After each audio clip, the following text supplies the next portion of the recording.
Well, welcome once again to Pale Blooms and Beyond. Thank you for joining us today.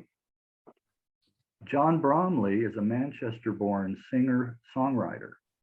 John is most noted as penning tracks for various artists, including the likes of Jackie DeShannon, Paul Anka, John Farnham, and Petula Clark. John was a member of a couple of harmony groups, and later on, he did have the time to record some of his own material as singles. By the end of 1969, his record company Polydor encouraged John to release an album of these singles. That album, entitled Sing, is a fine collection of melodic baroque pop songs, many with full orchestration and all having great production. There's also a few tracks with a little Paul McCartneyesque vocals thrown in for good measure. This is an album to seek out if you like this type of music. In 2009, Rev-ola also released the CD Songs, which includes a complete Sing album plus many other tracks. Well, welcome, John. It's nice to be with you, Greg, and thank you for that glowing introduction. I really don't deserve it, but you mentioned about the album. I never meant to be a singer. I was always just a backing guy in various bands, which we'll maybe talk about later. But I was always a songwriter, and when they asked me if I'd like to make an album, I said, "Well, I don't sing." But anyway, I thought, well, why not? So I made this album, and I wanted it to be called Songs rather than Sing. And the Rev-ola CD that came out, as you mentioned, they agreed to call it Songs. I don't know if you noticed that on the sleeve. And I was very pleased about that because it got me off the hook for criticism as a poor singer. Well, you could fool a whole lot of people because I think you have a fine voice. Or you had. I mean, we're not going to ask you to sing today, but I think on those recordings, you definitely had a very strong, fine voice. So, John, take us back to the beginning. What are some of the fond memories you have of your youth in Manchester? Okay. Well, it's got to be my mum and dad. Whether it's Manchester or anywhere else in the world, they have been the biggest influence on my life, as they are, I think, to most people, and particularly in the musical sense, because from the age of 5, when I first really started to get an awareness of the world around me, my mum and dad, Dad would drive us at the weekend to go and see friends and relatives in the car, and Mum and Dad would sing in the front 2 seats. And Mum had a beautiful voice, and Dad had a great voice, and Mum would sing the melody, and Dad would sing a harmony. And at the age of 5 or 6, I was in the back seat and listening to 2 voices singing, and not really knowing what harmony was. I learned to create a 3rd part harmony, the mid harmony, if you like. I don't know why I did it, but so now we were singing 3-part harmony. And so that musical grounding came from my parents' ability to sing together, and singing just became a perfectly normal thing for me to do. It was like getting up and eating my breakfast and putting my coat on and going to school. I just sang and didn't think anything of it until I met tone deaf people, and then I realized that there was something special about music. So that was my first introduction to music, and the 3-part harmonies that we used to do in the car, my mum and dad and I, really taught me the basis of chords. And a chord is a combination of notes that make a nice sound. A triad of notes, if you like. And that was my grounding in music. Did either parent have any foray into music, or? Yeah, Not in a professional sense. My mum was mum and looked after her children. My dad was an airman in the Second World War. Well, he tried to be an airman, but they wouldn't let him fly because he was colorblind. So they gave him a job, would you believe it, a colorblind guy to wire up the aeroplane electronics. No. He couldn't tell the difference between green and black, but anyway, you know, he used to repair Spitfires, most of which survived. But my dad actually got away with lots of shall we say more difficult duties as an airman, because he played trumpet and trombone. And so he joined the Air Force band, which got him out a lot of spud bashing and all the usual things that most airmen used to do. So yeah, my dad was a musician, and my dad was a great influence on my life with regards to music. And again, I'll lead you on to how he changed my life in a little while, but I've answered your question, I hope. Yes, you did. But do you recall the music being played in the house? Do you recall what kind of music, or was there? Yeah, well, the only music we had in the house in those days was the radio. This was pre-TV days even, so it was literally, well, no, the music that was in the house was the music that the family used to sing. Other extended members of the family at parties, we'd all sing. For some reason, we were all able to sing the national anthem in the same key and Happy Birthday in the same key, whereas most people sing it in several keys at the same time. Right. So yeah, no, there was no real professional world of music in my family. A working class family, not a lot of money flying around, but we had everything we needed, especially love and music. Right. Do you recall the first single or album that maybe somebody got for you, or that you got? Very much so. Well,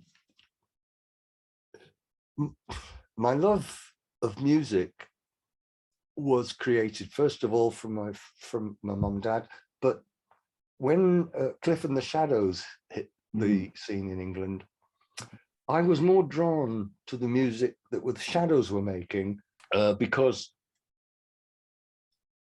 most of the pop songs that were around at that time were 3-chord songs and pretty not exciting.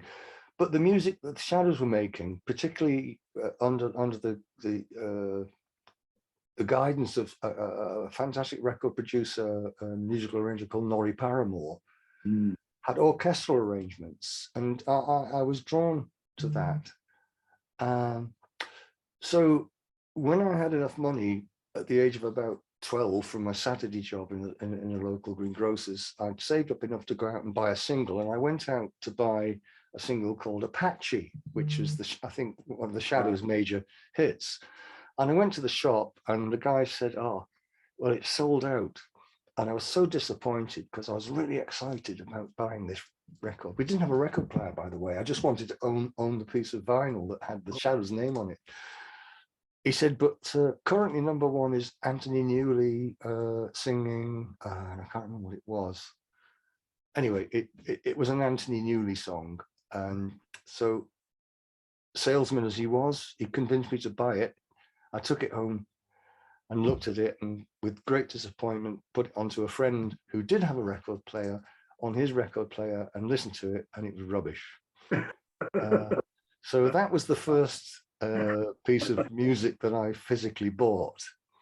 But the Shadows really were my major influence on, and again, there are some stories I'll tell you about that as we progress, but I'll stick with your question in progress. Okay. Yeah, I've heard that, that a lot of people that I've talked to preferred the instrumental, without Cliff, the music that they were making. And of course, there was a whole plethora of instrumental guitar bands, Oh yeah. coming, out at that time. The Shadows influenced so many artists, so many so many groups. Certainly, you know, Eric Clapton as was influenced by them. Even the Beatles talk about them with reverence. And you know, the styles of music are so different, but have the same, if you like, complexity, dedication to music. None of whom could actually read or write music in a formal sense. They just had an instinct just to play the right chords at the right time and work the notes out for themselves. But you know, I can't read a single note of music. Some of the best musicians are self-taught, really. Yeah. So, well, what you mentioned a couple, but what were some other bands or artists that you liked as a youth? Well, initially, I guess it was a slow progress. I didn't really have a great, apart from the Shadows, a lot of interest. I mean, my first inkling of being able to play music or be involved in music was when, having had visits to friends and relatives as let's say a 9, 10, 11-year-old, and with an impending holiday in North Wales, they would polish the chairs or sweep the floor, and they'd give me some spends towards my holiday. And I ended up with, I don't know, maybe about, in today's money, 10 or 12 pounds to go on holiday with. And the sliding door moment in my life, to answer your question, which I'm taking a long time to get there, came when we arrived in North Wales, and we went to the local Woolworths store, which is now no longer. And I saw a plastic ukulele, little plastic four-string ukulele, and it was 10 shillings and sixpence in old money, which is probably about £9 today. And I said to my mum and dad, oh, because of the Shadows and guitars. To me, it was a Shadows guitar. And I said, can I buy that? And my mum said, no, don't be silly. You spend all your money on the first day. We've just arrived. You've got to buy your bucket and spade and your flags for your sand castles and your ice creams and your fairground rides. And I said, oh, but that, and Dad said, let him. And she said, no, he's got to learn the value of money. He can't just spend it in one day. And Dad said, well, let him. We can cover the ice creams. And there was a mini argument, and fortunately, Dad won. And I came out with that ukulele. So the answer to your question is, I didn't learn the music of the day. My dad was able to teach me how to play the ukulele and show me a few basic chords. And the things he taught me were the songs he knew, not the songs of today. So the 3 songs I do remember, Blue Moon. Blue moon, I saw you standing alone, which is not the sort of thing that a hip, cool 11-year-old really wants to play. But he did compromise and teach me the chords of Rock Around the Clock, which was a hit record around that time of Bill Haley in the Comets. And the other song I remember being able to play was Walk Right Back. The Haley Brothers, Walk Right Back. So by the end of the holiday, I was able to play 2 or 3 songs. So it wasn't so much the influence of the music of the day, it was the influence of my dad. But once I was able to play an instrument and play songs that I did like, I just learned those songs. So really the key, the door to what happened was my dad and the ukulele. And thereafter I sought out music that I listened to, a wider range of music other than the Shadows, right? Because my first band was dedicated to the Shadows. We wouldn't even have a singer. Don't want a singer in the band. We play Shadows music. But it just my horizons grew from there. And I developed a very wide range of musical influence. Brass bands, obviously through my dad, classical music, ballads, songs by the writers of the day, Jerome Kern, all the famous writers, even my brain's going a bit here. He's an actor, Noel Coward. Oh yeah. Wrote some beautiful songs. One of them, Nightingale sang in Berkeley Square. That sort of music appealed to me. So I suppose the influence was very wide, a wide range of influence, and certainly very much the Beatles and the Bee Gees. Again, because they had just an original slant on music. It was 1, 2, 3 o'clock, 4 o'clock. It was just, and suddenly you got songs coming out of those artists that were beautiful. Lady Madonna, Eleanor Rigby, the Bee Gees, beautiful songs, words. New York mining disaster. Oh, their telling early stories. Their early stuff is so yeah, great, and harmonies, like you mentioned. Can you recall like a first proper gig or a concert that I managed to get a guitar from a proper 6-string guitar from my school friend called Bill Middlehurst, who was of a, let's say, a wealthier family than mine. And they'd bought him a guitar because that was what everybody got in those days for Christmas. But he was one of the tone deaf gang, so he never learned how to play it. And it was up for sale. And I said, well, I'll have it. And again, Mum and Dad had a big debate. He said, let him. And she said, oh, it's a lot of money. It was probably £30 in today's money. But anyway, Dad won again, bless him. And I got the guitar. The thing about that was that's what started the first group, because I was coming home from school one day with the guitar slung around my precious guitar strung around the back of my neck, and I passed a lamppost and there were two guys by a lamppost holding guitars, looking at them, and I cycled by and thought, oh, hang on, and I thought, I've got to talk to these. So I turned around, went back, and I met two guys, one called Peter Dudley and the other called Dave. I can't remember his surname. And we got on, and we decided we'd form a group. I don't know how that would happen, but we did. And so we decided who was going to be the lead guitarist, who was going to be the rhythm guitarist. We needed a bass player, so we went hunting for a bass player. We also needed a drummer, but a drummer with a rich family, because drum kits are pretty expensive. And we formed a group. So our first gig was, our gigs were at the school, end of term gigs, or the local scout club do, or the occasional family wedding, just family dues. And the first gig that we ever did, we had a sense of production, and it was some sort of local county council hall or something. And we said, right, we'll start with Apache, because that's the one that we could play best. Right. The one with the boom, boom, boom, boom, boom, boom, boom, boom. You get that tribal. It goes clang, da, da, da.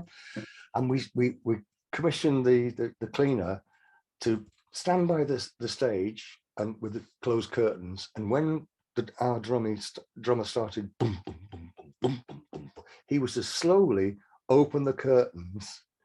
And when the curtains were fully open, I'd strike the guitar chord and go, da, da, da. So boom, boom, boom, boom, boom, boom, boom. My amplifier wasn't turned on, so the curtains opened, boom, boom, boom, boom, boom, boom, boom, carried on, and the guy went, close the curtains again. They closed them. Boom, boom, boom, boom, boom. And the audience just thought there was a comedy group called the Barron Knights around at the time. Right. And I think they thought that we were doing that sort of act. But we weren't, it was mortifying. So we tried again.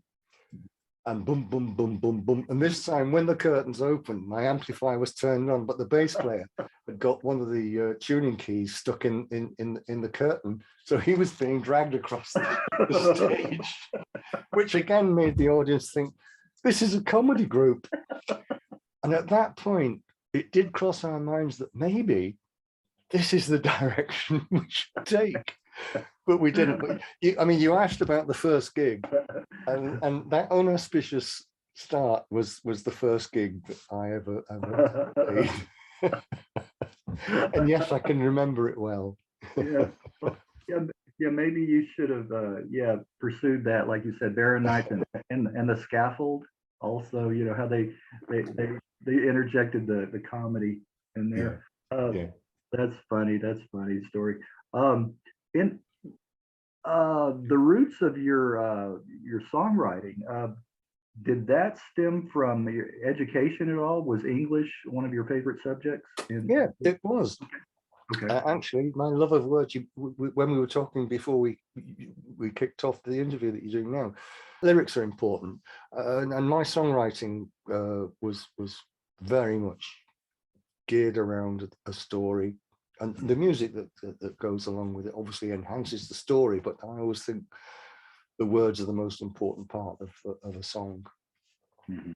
Exactly. Unlike some of the publishers that I've ever worked with who wanted sheer crass, but that's, by the way, again, that's another story. You want to take it in sequence, or do you want me to go there now?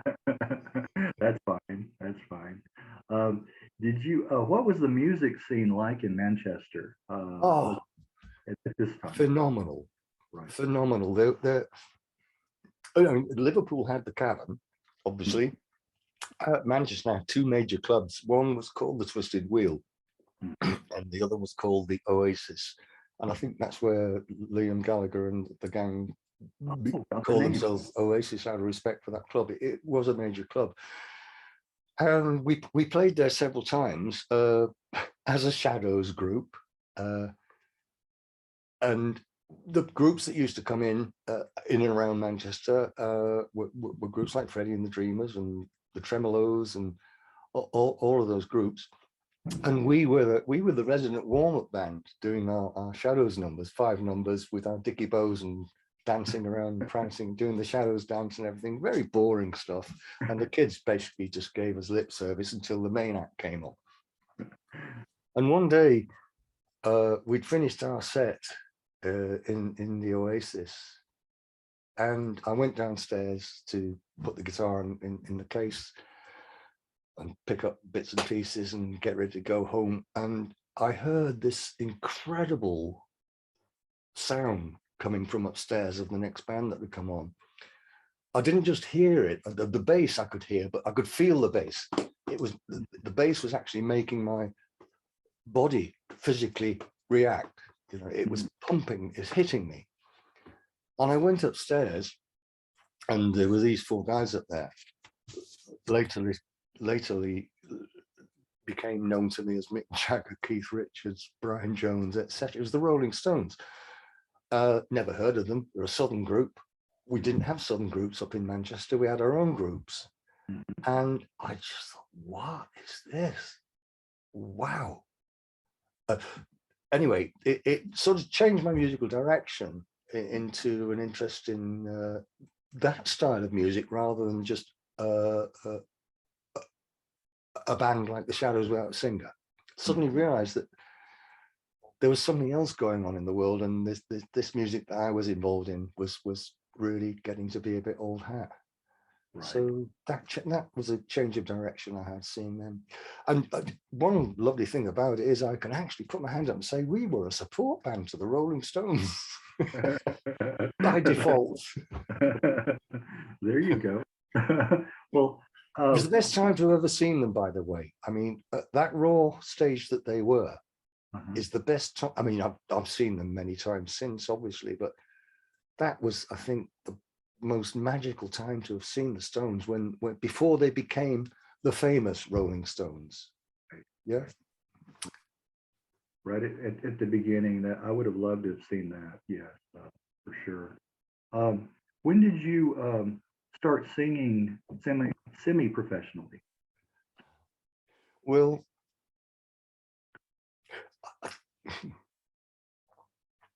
I never did really, Greg.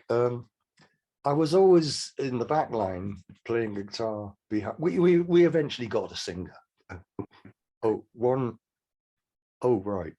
Got to talk about Peter Noon in a minute about getting a singer. But to answer your question, when did I start singing semi-professionally? Never really did, because I just played guitar in the background. The most singing I did was the bop, ooh, wah, wah, behind the backing singer. Ooh, da, ba, doo, ba, boo, boom. The singer's doing all the bit with the ego and the stage presence, and I'm just happy going, wah, wah. So I didn't sing. So my semi-professional life on stage for a long time was as a backing vocalist, and remained so all the way through to very much later in my career. So the first time I became, if you like, a professional singer was when Polydor asked me to say, to make the album Sing. Okay. All right. Because I presented them with a demo of a song called What a Woman Does, which a guy called Graham D, who was a scout for Polydor, had heard me singing in a record shop in Charing Cross Road called Francis Day and Hunter. I was practicing my song. And this guy was in listening away, I didn't know. And he said, "What's that song?" I said, "It's a song I wrote." And he said, "Oh, hang on a minute." And he went away and he came back. He said, there's a studio around the corner called Regent Sound in Denmark Street, otherwise known as Tin Pan Alley in London, just off Charing Cross Road. He said, "Have you got half an hour?" And I said, "To do what?" He said, "To come sing that song in the studio." And I said, "Yeah, okay." So that's what he did. And he took it away. And I thought, what's all that about? He came back a couple of days later. He said, "Can you come and see the A&R manager of Polydor Records?" So I said, "Yeah." And I thought, wow, they like my song. Polydor, Bee Gees. Right. Could this be a big break as a songwriter? My song for the Bee Gees. So I went along there full of excitement. And Frank Fenter, who was the guy, said, "Love your song, love your voice. Would you like a recording contract?" Really? I said, "What? What? The song for who?" "Well, for you."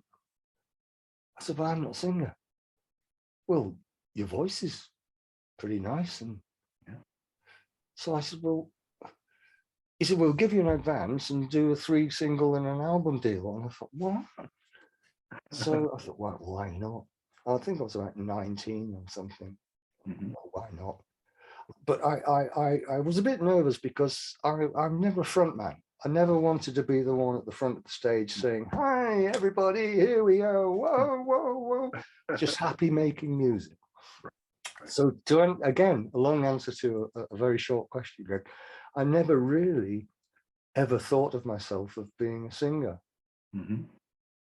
So I don't recall any point where I did think this was my first time of wanting to be a singer, because I never wanted to be a singer.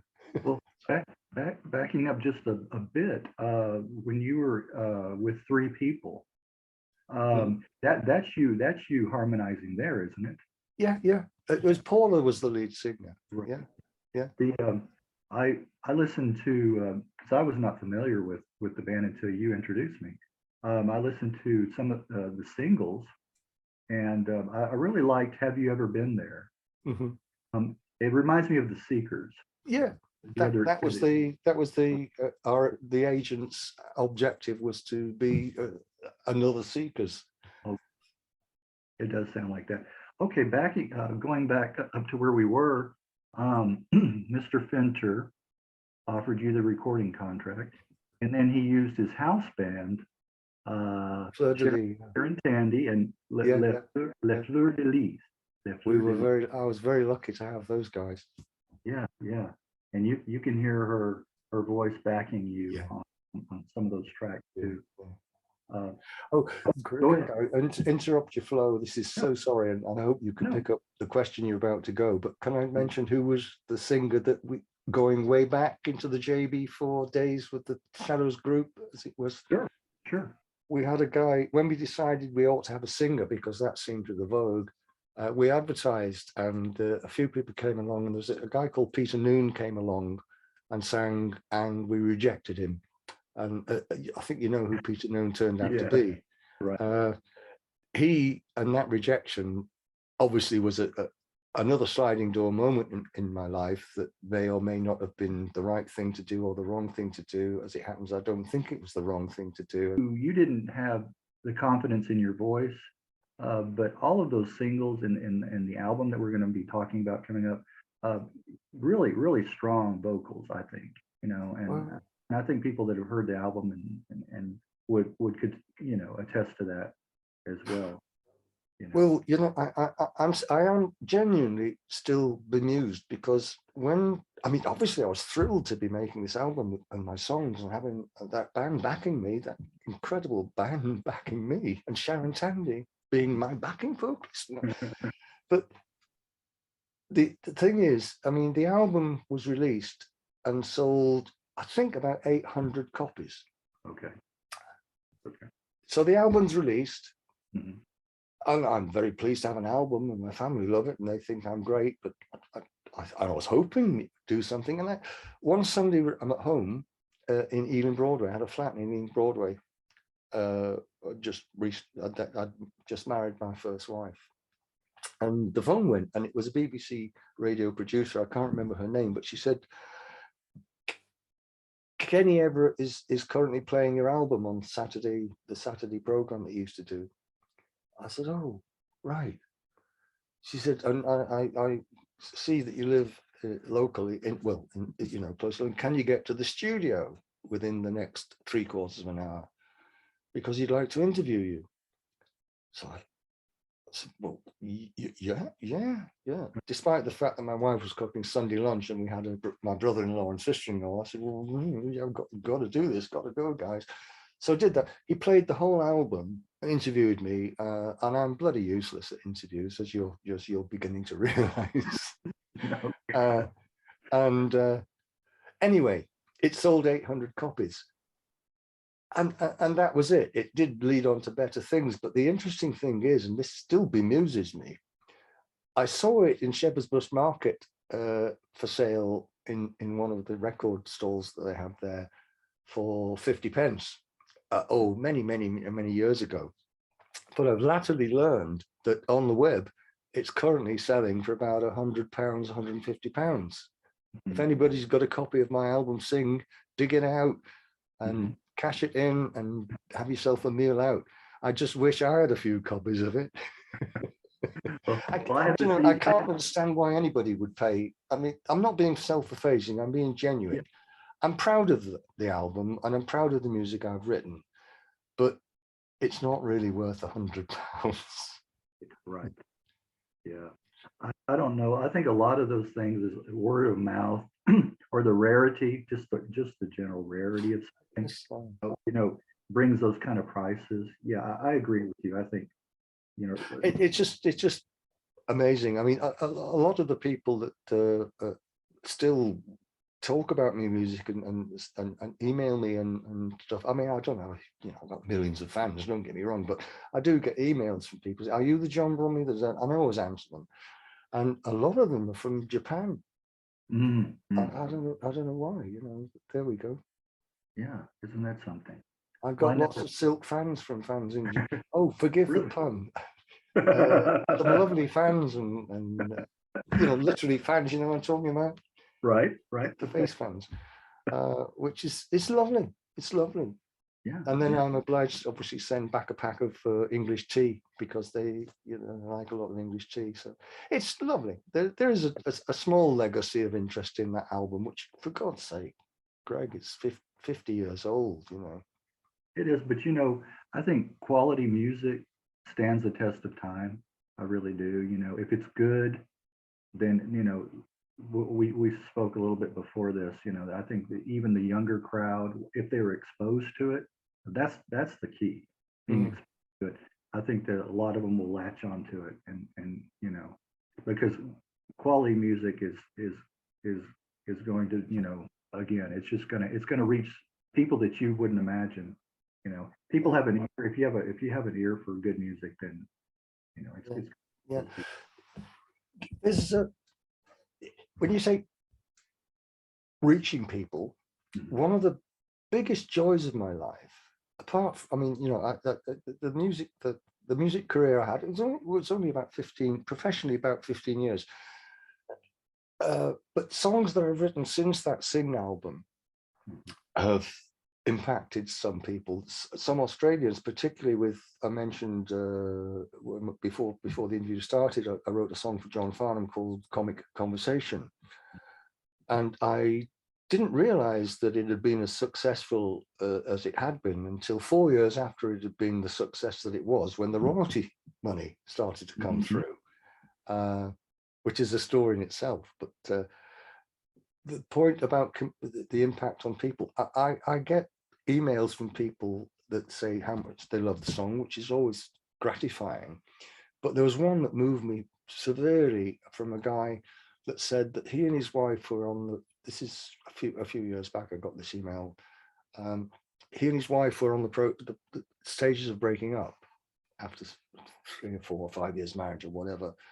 And he said, the words and sentiment of that song made them stop and think about themselves and their marriage. And John, they said, "We're still together. Thank you for the song." And that, Greg, means more to me than any royalty that I've ever earned from that song. And that's why I write music. It's not to make money. I just want to have fun, and if you like, music to me is it's like a diary with a second dimension. It's not just words, it's got the second dimension of music. And I write about my own feelings and what happened to me in my life, and that seems to touch some other people because we all have the same things happen in our lives: marriage, breakup, death, illness, financial ruin, enormous success, children. That's what I write. Is just what's in my heart. Right. Well, I think good music, it's a ministry. It's really ministering to people through music, and reaching, touching people, the very heart and the soul. So if you have that inkling to do that, if that's within you, you have to live that. I hear that, I know that, and I hear that from other musicians too. It's something, and like you said, it's not about the money. It's about touching people's lives. So that's why I think music is the highest art form for me. Well, let's go back real quick to that album, because I had some several songs that I wanted to get your take on from Sing. I enjoy the majority of the songs on this album. Now, most albums, even if it's good to me, maybe 3 or 4 tracks, that I'll like. But this was almost the whole album, and I'm not just saying that to you. It was right up my alley. The type of music that I enjoy. Jerry Shurry, is it Jerry Shurry? Jerry, yeah, he did a great job of. Yes, he did. Yeah, on that album. And that did most of the songs. Did you have a full orchestra working behind you? Yeah, it was an amazing experience, obviously, because the only other music I'd made was with a combo of 4 musicians, just as a group, the typical guitar group. So to be involved and be supported by a record company that spent money to have an orchestra and a great arranger like Jerry Shorey to support my music was a dream, because I mentioned I'd been influenced by the Bee Gees, who also had a great musical arranger. I can't remember his name right now, but anyway, there I was with this guy making formal musical arrangements for strings and brass and all these people for my songs. And I thought, this is crazy. So yeah, Jerry, who sadly died in he was killed in a road traffic accident about 4 years after the album. Yeah, brilliant man, and I was very lucky to have such a talented musical arranger. Right. Well, I think the production really enhanced the sound and your vocals. I think it just all really comes together nicely. Only Foolish People. Oh, Again, great orchestration, but the yeah.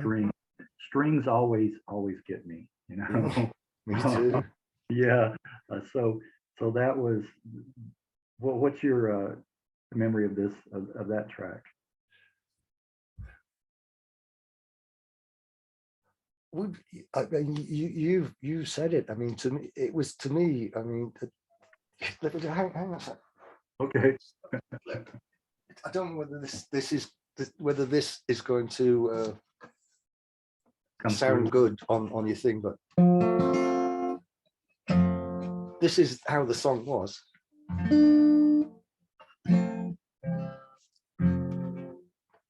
Only foolish people fall in love. It's a game they shouldn't play. So Yeah, that's a pretty basic set of chords and a pretty mundane delivery. And Jerry put the horns, yes, the horns, the strings, and that bit was because I tell you, actually, this is what it meant to me. When I was playing that song to myself, when I was writing it, in my head, I could hear the sort of arrangement that I would like to have if ever it got recorded. And there's a part in it where Jerry wrote some strings in a gap that went. He wrote that, and I didn't sit down and tell him, would you write these bits for the strings? Mm-hmm. He just instinctively wrote what I had felt should have been there. And that was the magic of what Jerry's arrangers did with my songs. He arranged them the way that I would have wanted them to be arranged. Does that make sense? Yes. I don't know whether it was empathy or synergy or whatever, but he just seemed to put the orchestra notes in that I wanted to hear. Wow. That's a match almost made in heaven right there when you can. Absolutely. And it was just a shame. It was a shame that he died per se, but it was a shame that he died when he did, because I would love to have carried on making more music with Jerry as my musical partner, if you like. Yeah. Well, do you recall anybody else that he worked with? Because that's the first time I've run across his name. Yeah. Do you know an artist called Biddu? What is that again? An artist called Biddu. Biddu, yes. I'm trying to remember his couple of hits that he had. Kung Fu Fighting, I think, was one of them. Okay. Everybody does Kung Fu Fighting.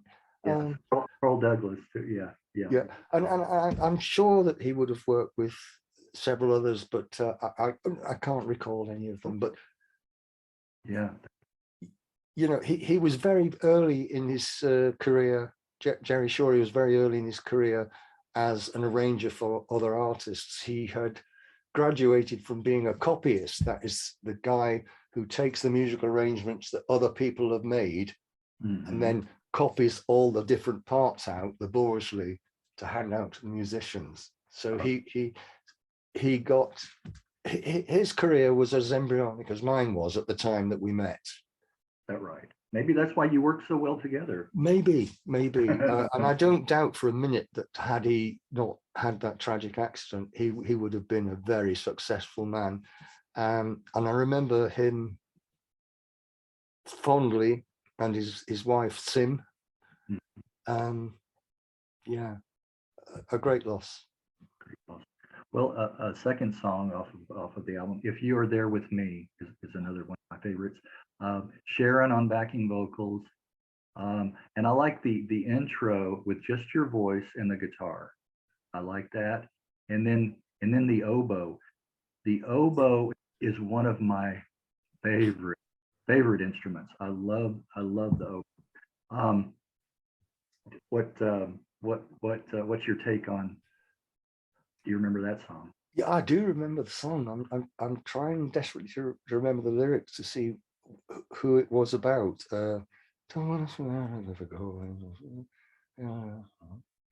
Doesn't really matter where I go, who I see, but if you were there with me. Yeah, I guess it was an imaginary person. I tend to write about what happens to me with a particular relationship, but this one wasn't. It was just a generic love song. And really the essence of the song, and not talking about the horns that you've mentioned, was that it doesn't matter wherever I am, whatever state I'm in, as long as you're there with me. It was just that message. Right. And it was addressed to any of the relationships that I had had before, or perhaps even since. That's the way I feel about a relationship with people that I love. Doesn't matter what else is happening in the world around me, chaos or whatever, as long as you're with me, everything's fine. Yeah, again, Jerry Shaw's treatment of the song with the arrangement that he did, and I love the horns, the French horns and flugelhorns, and they're very evocative sound, aren't they? Yeah. Brass is very, it's brash. It's like, but the horn is haunting. So yeah, he captured the mood of the song so well. So I was totally happy with his arrangement. Yeah. What do you think of me? That's a little departure from the sound of the other. I like the banjo and the old time ragtime jazz feel. Yeah. Well, it wasn't a banjo, it was a ukulele, which is actually, it's okay, it doesn't matter. Well, at least I think it was. It was a homage to George Formby, really. Another northerner that influenced my dad, and he had me learn to play George Formby songs on the ukulele, leaning on the lamppost at the corner of the street, etc. So I wrote this song, What Do You Think of Me? Down on a bended knee, are you thinking I'm okay? Hey! Right. Lots of George Formby influence and the ukulele. And then the guy that was doing the recording suggested that one of the verses, they do an effect on it that makes it sound like it's a sort of 1920s radio. Do you remember that, guys? Right, the vocals. The vocal bit. Yeah. So it's like, what do you think of me? And then the next time it goes, what do you think of me? It's all compressed voice, which I love the technical things that they were doing with my music. Somebody's actually wanting to do things with my music. So yeah, it wasn't a departure from the sort of songs I write, but it was an unusual production of the songs that I write. But it had to be that style because of the song, and it's a silly song. Are you thinking I'm okay?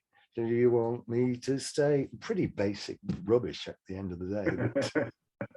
It's like the Moon in June lyric, isn't it? Everybody writes a song with the moon. I love you. Or what's the greatest, most written song? I'll love you to the top of a mountain, to the deepest part of the sea. We all write songs like that. Right. It's been done. It's been over. I have a catalogue of about 230 songs, and I would honestly say 200 of them are absolute rubbish. And of the remaining 30, probably about 15 are recordable. The remaining 15, I would say, are pretty good. I'd stand up and play them anywhere, but there are only about 6 songs that I would stand up and play and sing in front of any other songwriter in the world and say, I wrote that.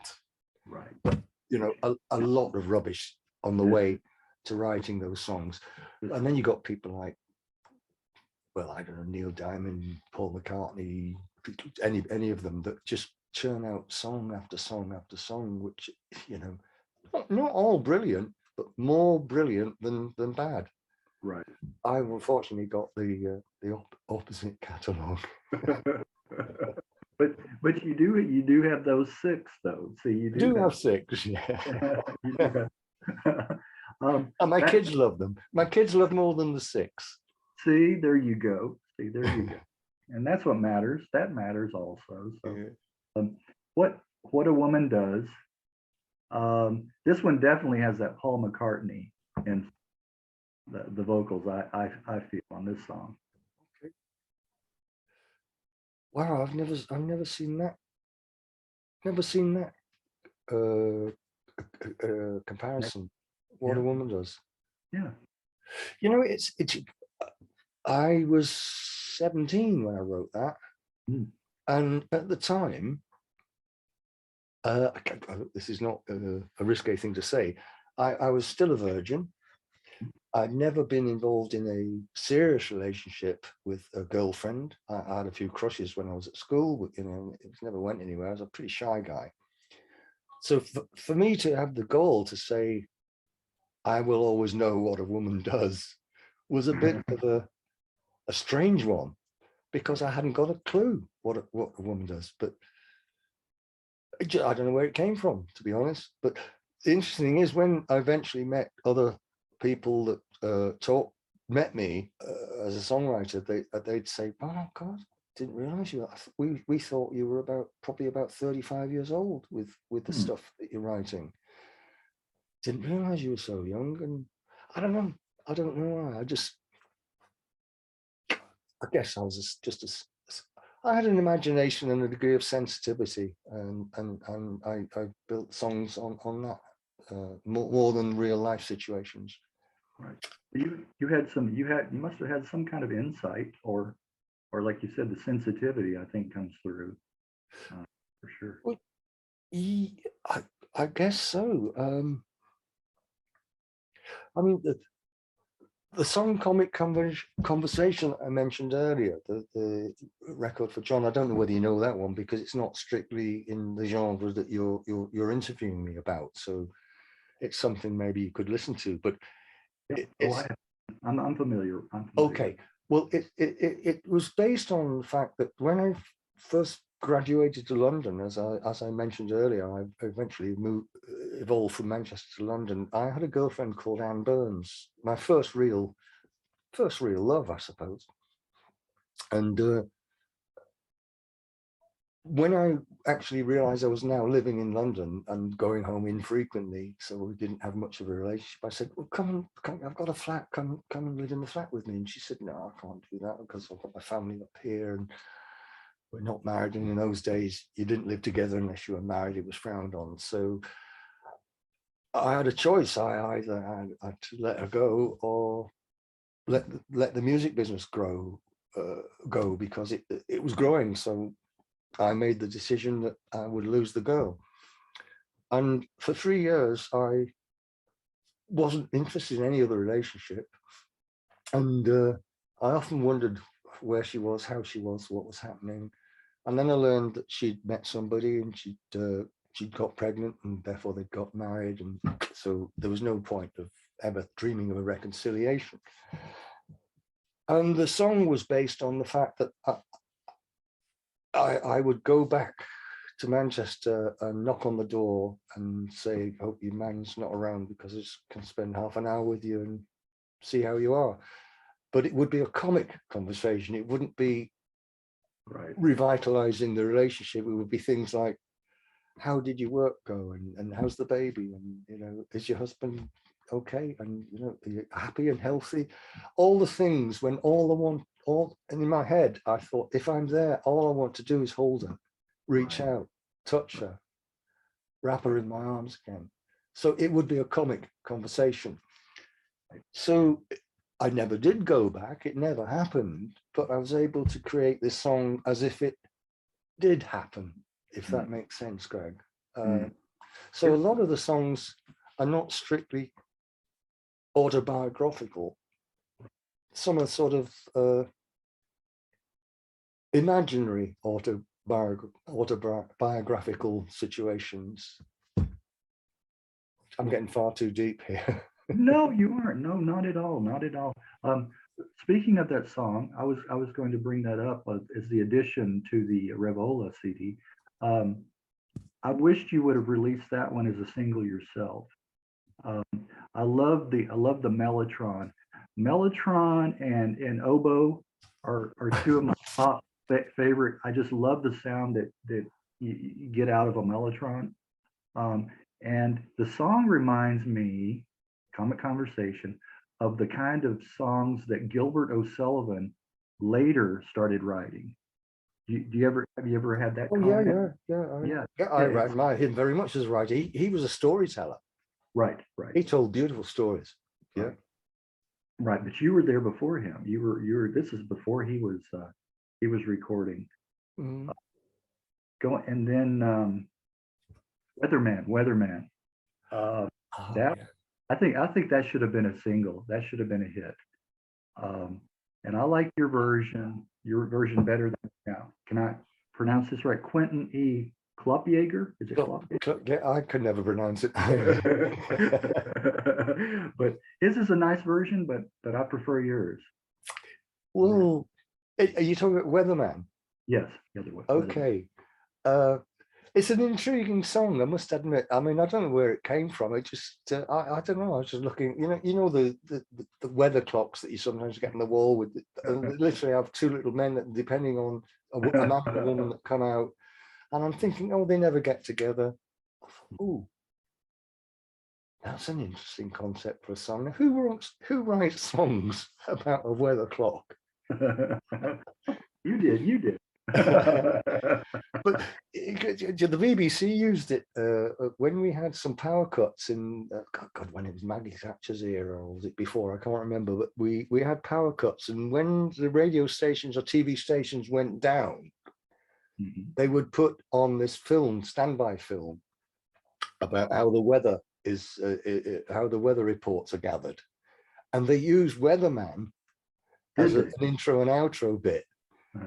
And which was marvelous in terms of royalties, because I don't even know much about the royalties that are paid by TV for use of people's music, but they pay something like, I don't know, well, today it's probably about £40 a minute royalties to the writer whenever they play a song, which is why DJs talk an awful lot, because the BBC doesn't have to pay royalties. But this went out for about 3 weeks during the various shutdown periods, and there's a little song off my album ended up paying for a holiday for us one year. Is that crazy, right? isn't it?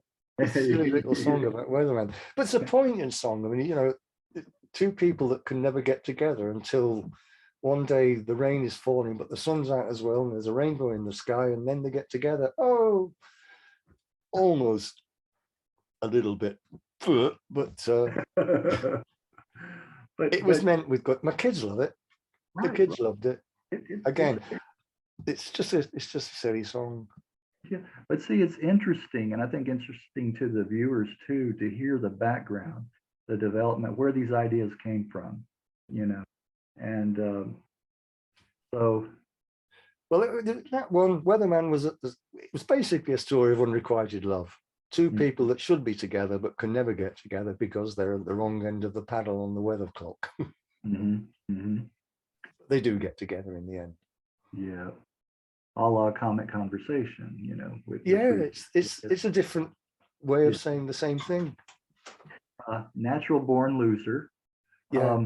I like the soaring strings on that song. It almost reminds me of it could be used as a James Bond theme. Okay.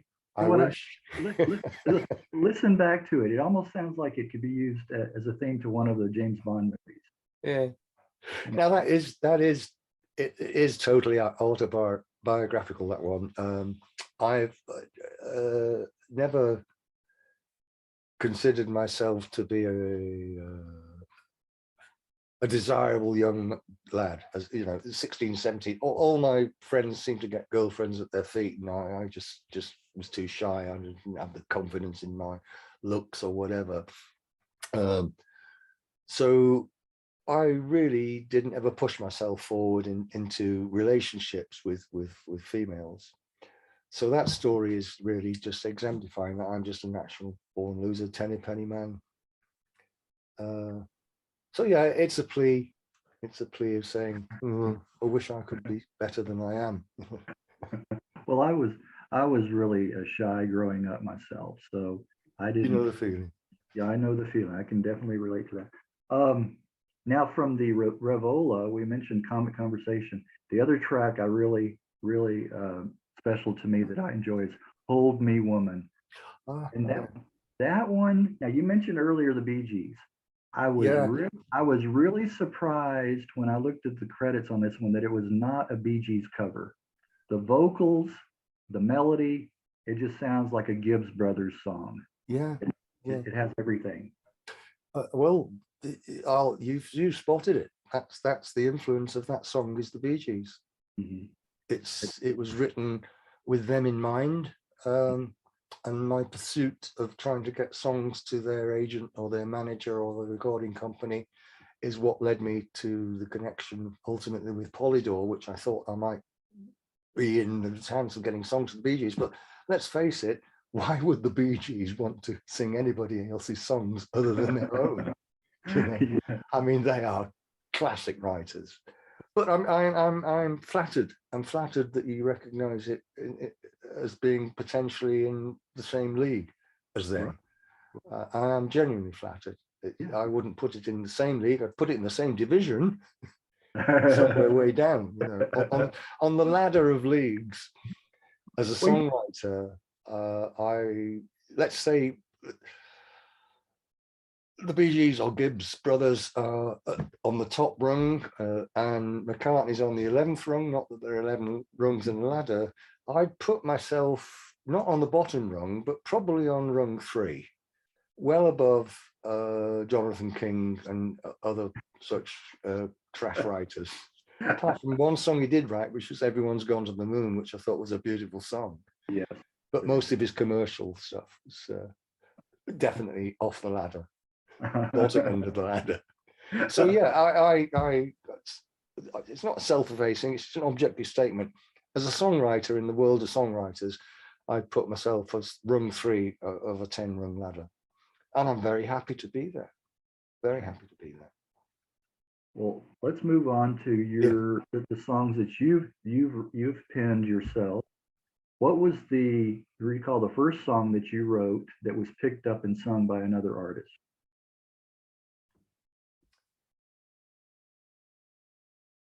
Wow.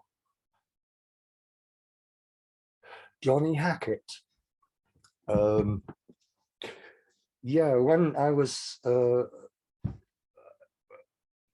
publisher was Francis Down Hunter in Charing Cross Road, and my manager was a guy called Tommy Sanderson, who also managed a comedian called Johnny Hackett.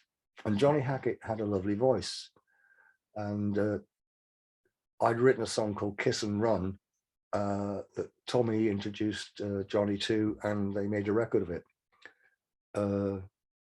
So yeah, it was the first time somebody else sang my song. Could I just get the guitar and give it a bash? You can always edit it out. Again, this is a 19-year-old guy imagining being in a relationship or trying to have a relationship or how to treat a woman. And it was kiss and run, run and kiss. Da da da, but that the songs you missed.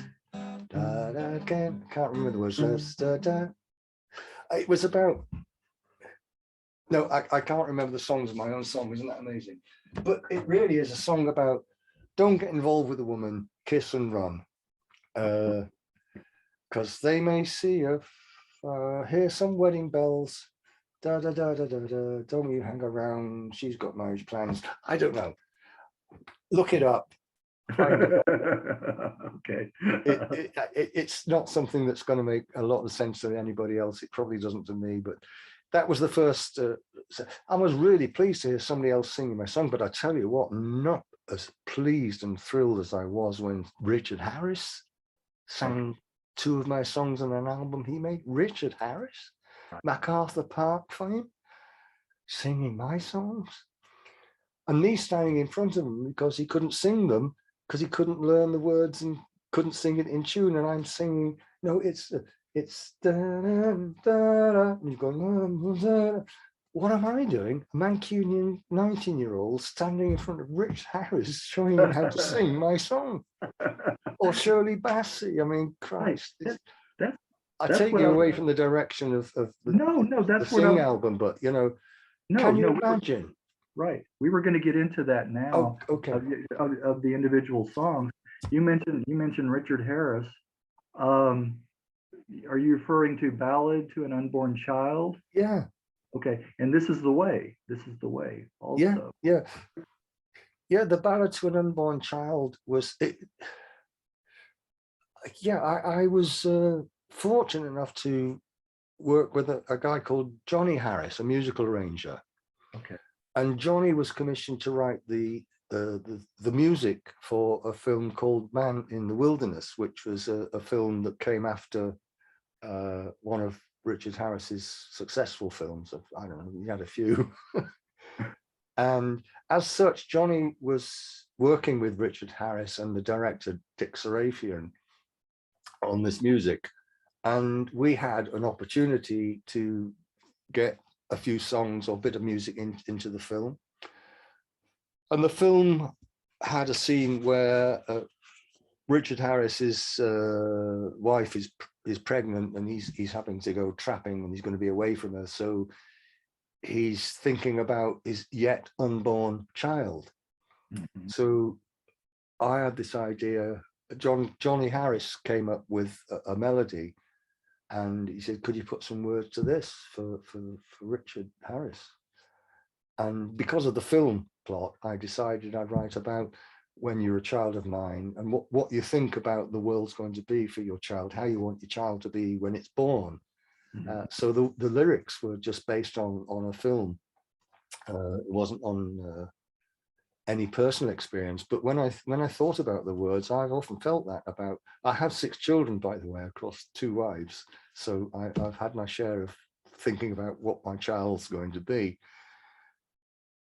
So yeah, when you're a child of mine, stranger in the world and learning, they were just, again, it's just genuinely my thoughts, and to have somebody like Richard Harris actually sing those words in the tremendously compassionate and sensitive way that he did was absolute joy.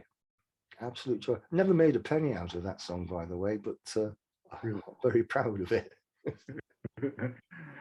Richard Harris is, I might get sued for this, but Richard had a brother called Dermot Harris, who formed a music publishing company specifically for the music that Johnny Harris and I were writing. And so we had to sign the rights across to that publishing company, which, shall we say, was less than fastidious with the royalties. Okay, right. Best left at that. Right, that's a familiar story. Well, it must be really fascinating or intriguing to hear someone else sing your song. Oh yeah. You know. Yeah. Are there any that you would have? I wouldn't have sang it that way. Were there any like that? Oh yeah, several.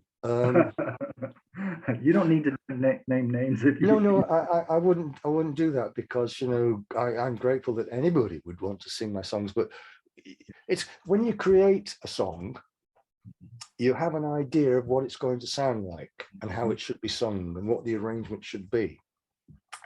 But that's a crazy thing to have in your mind, because when you give birth to something, which is writing a song, you hand it over to the midwife, first of all, who do with it what they need to do to make sure it's breathing.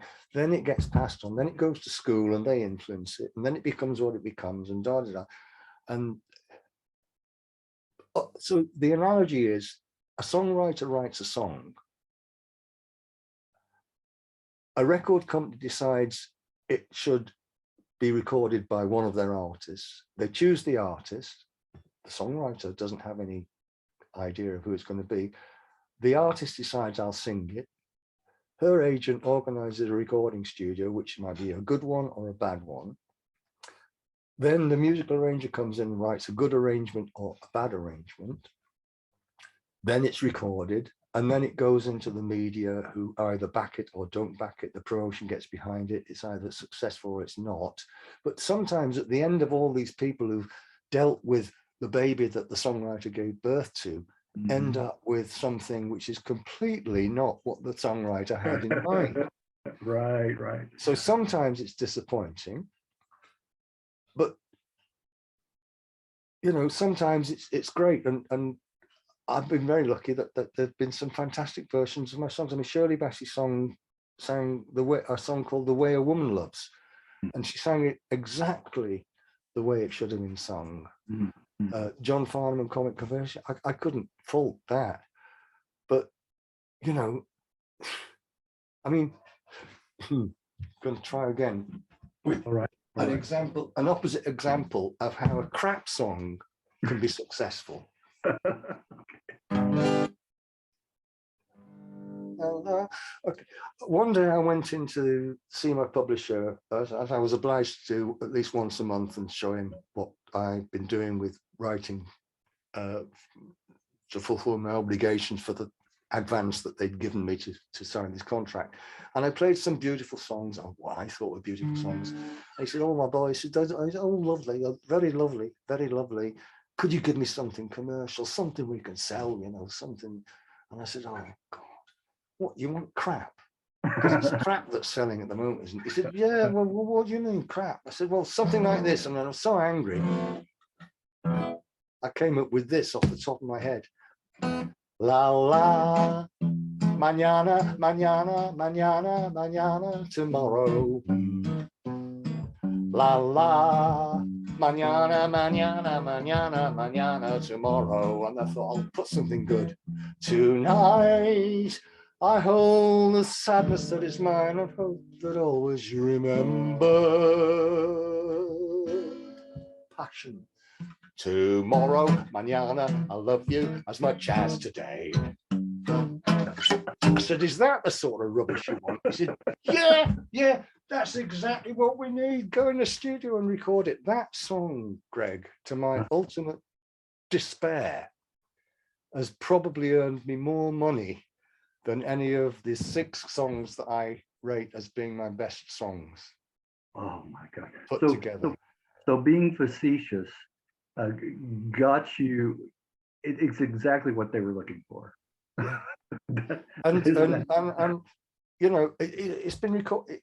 Obviously, it's been recorded in Spain by at least 5 different artists over the years, and it still is the biggest royalty income I have. When I say biggest royalty income nowadays, Greg, I'm not talking about hundreds of thousands of pounds. I've never reached that level of success with royalties, partly because the music industry let me down, shall we say. Publishers held on to royalties. Never mind, let's not go there. But I mean, today my royalties on a good year are about £2,000 a year, which I can't grumble about from songs that I wrote 40 and 50 years ago. And it certainly pays the electricity bill and the water rates. And I'm very, very fortunate that I do have an income still from having not really put anything back into the music industry now for the last 30 years. But that song is probably earned, at least 50% of all the other songs that I would say were good songs. And not proud of it. Isn't that something? And that was spur of the moment. That was spur of the moment. It was just it was an angry burst of crap. The most crappiest song that I deliberately wrote to try to make an example. And they said, he said, record it, and then, you know, that's what happened. Oh my gosh. Okay. The music industry is something else. It always has been. You mentioned Shirley Bassey, another song, Easy Thing to Do. But yeah, okay. Shirley, God, was was a privilege to, again, it was the relationship with Johnny Harris. I was introduced to Johnny Harris by my publisher, a guy called Tony Roberts at Warner Brothers. Johnny was a writer of music, but he needed a lyricist, and I was asked to be his lyricist. And I said, no, I write my own songs. I don't need a musician. Excuse me. They played me some of his music. I said, yes, please.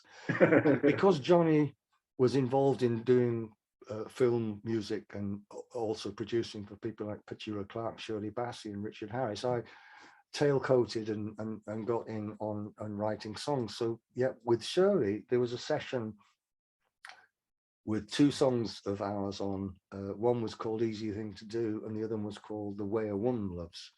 Mm-hmm. No, it wasn't. Yes, it was The Way a Woman Loves. And we're in the studio, a studio in London called Advision, and a huge studio, high ceilings, bright lights, and she was the orchestra arrangement. The backing track was down, and she came in to do a vocal of my songs, or our song, and she wasn't doing very well with it. She was struggling with the pitch, and she was in a bit of a mood. And eventually, being Shirley, she threw a tantrum and said, I can't fucking do anything with it. I'm going. Come on. And stormed out, and we're thinking, oh, God. And her partner or husband at the time, a guy called Sergio Novak, said, don't worry, Spanish guy. This is my best Spanish accent now coming up. I make for tomorrow will be better. Tomorrow I will take a new dress. She'll have a new dress.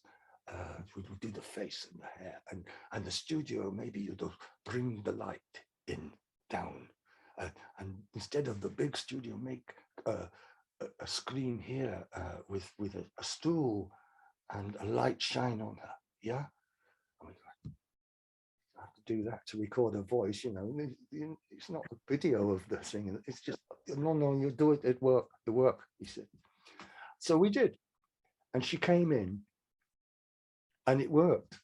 He knew her, and she needed the intimacy of her and the microphone. She didn't need all the tech, couldn't cope with the technology and all. So that was a privilege to see that woman, and she sang the song so brilliantly. God, I was honored. My dad was with us that day on that recording session, and at the end of the session, which was not just my song, it was other songs as well, we all went out to a restaurant, and my dad came along as well, and he sat next to Shirley Bassey, and she was talking to him, and his face was just, I couldn't believe it, and she referred to him as Mr. Bromley, your son's very talented, and he was so proud. It's moments like that that I had in the music industry, to see my dad with undiluted pride, right, and joy and amazement that he's sitting next to a singer like Shirley Bassey. He's a Manchester guy. He's an electrician. Those are the moments of the music, my time in the music business, that mean most to me. Yeah, and again, I say, not the money.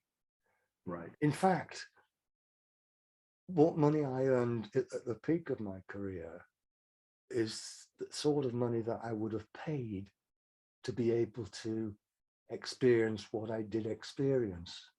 Right. Right. I never did it for the pursuit of money. Right. And at the end of the day, I'm a very, very lucky man. I mean, I've got everything I need. I don't live in a mansion. We've got a 3-bedroom, semi-detached house here with a nice field at the back, and it's a beautiful community. But God, I wouldn't change anything that I ever did. But I wouldn't sacrifice. I always, sorry, Greg, this is an emotional statement I'm going to make now. The music industry is a danger ground for a lot of people. We see a lot of people that struggle and die as a result of its excesses that are presented to them. But being a simple northern guy, I always had at least one foot on the ground. I must admit, from time to time, I dabbled in a few of the excesses, but I always had one foot on the ground, thanks to the upbringing of my mum and dad. And ultimately, when I had, when my first wife was pregnant with our first child, I decided I didn't want to bring our child up in London or in under the umbrella of the music business. I wanted to get myself out of it because I could recognize its dangers. And I'm glad I did, but I don't regret ever having been in it. It was a fantastic experience. And I do have a small legacy, mostly stories that my children can understand a bit about my life and what happened in it. Yeah. I don't know whether that makes sense, but It does. It does. I think the like you said, the personal, reaching people. You mentioned Comic Conversation, that wonderful story. that one, yeah. You know, And that's just one of many stories, Greg, that people have told me is that the song has meant something to them. And that touches me. Yeah, that's really, I think that's what it should be all about anyway. Yeah. You know, so, for being a music fan, the income, supplement that, that shouldn't take priority. I No. don't, but no. That's a bonus. If it happens, There it's you a go. bonus. There you go. Bonus. Well, Jackie DeShannon covered "Come On Down." Come on down. Yeah. Now that's interesting. She covered someone else's song because so many other artists were covering her song. Absolutely. I mean, that woman's written, I mean, Christ, oh, so many. I mean, needles and pins for the searchers, Right. Her catalogue, I'd be here all night if we talked about the songs she's written, the hits she's written for people. And then that writer sings one of our songs, one of my songs. It was co-written by me and David Brendan Clemenson, one of the other guy in the Three People.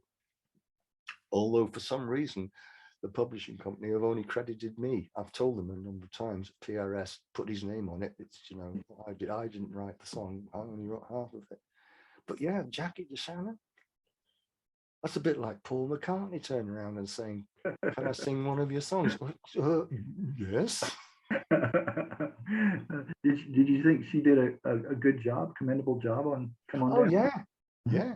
Yeah. It was a little lightweight, but the song was lightweight. I mean, she couldn't turn it into a rock ballad. It was just the way it was, But it was an honor to have a song, my name on the same record label as Jackie DeShannon. Excuse me.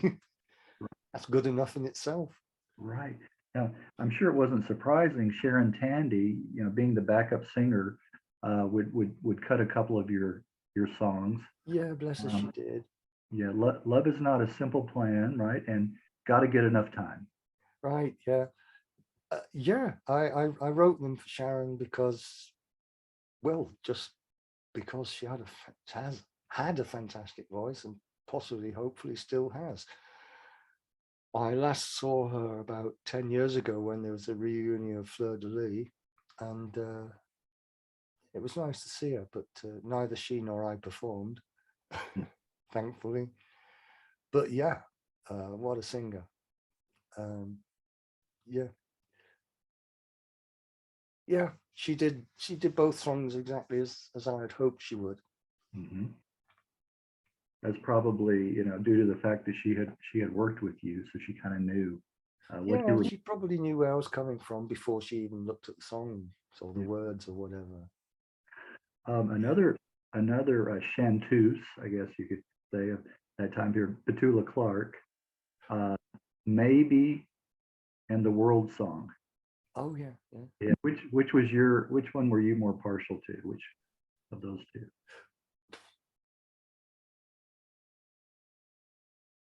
I think the World Song. It was a feeble attempt to make a statement of the state of the world and the disarray of the nations and the fighting between nations and cultures and things. But it was a very clumsy song because there were too many words in too many bars, and I was never completely happy with the song. But the record company, I think it was Pi, decided it would be the single from the album, so it was. I mean, her performance of it was great. but it was a hard song to sing for her because, you know, there are lots of words. If you really listen to it, there's not many times that you can catch your breath between lines. You can't breathe. And maybe as a jolly song and whatever, but my favorite song, Greg, if you've heard it or not, do listen to it, because this is the one that I'm most proud of that Petula sang, and it's called Looking at Life. Okay. If you can look that one up, Looking at Life. I will make a note of it. Yeah. That's a song that, again, it's the way I feel about my life, looking back on it, and she portrayed it and sang it really well. So I'm very happy with I'm Looking at Life. If I had the technical ability to find it on my PC and play it to you, I would do, but I'll email a digital copy to you, and you can edit it into this if you feel inclined or not, whatever. But I'll send it to you, because that's the one I'm most proud of that Petula sang. Okay. It was just an album. It was one track on the album, and she wrote the music and I wrote the words. So I'm quite proud of the fact that she entrusted me with putting the words to her music. It's a beautiful piece of music, arranged by Johnny Harris, and the whole thing is just magic. I am definitely, I'll look for that.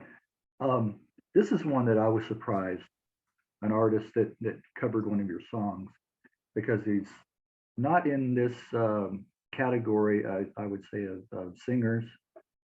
Ace Kefford. Oh, and this was after the Move. You know, he was in the band The Move. Ace Kefford in The Stand, it was, wasn't yes, it? And This World's an Apple. This World's an Apple. Ace Kefford from The Move. Come on. Right. What? How did that happen? You know?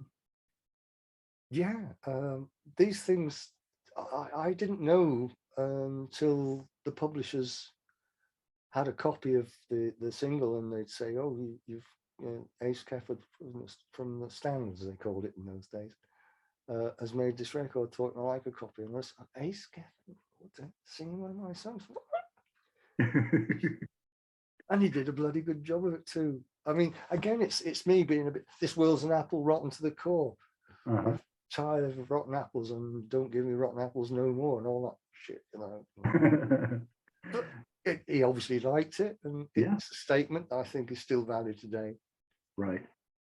I agree with that. Well, that must have shocked you a little bit. Yeah. Well, what I could not find doing my research. What song did you write for Paul Anka? For songs? There are two. One is called Love Is. Okay.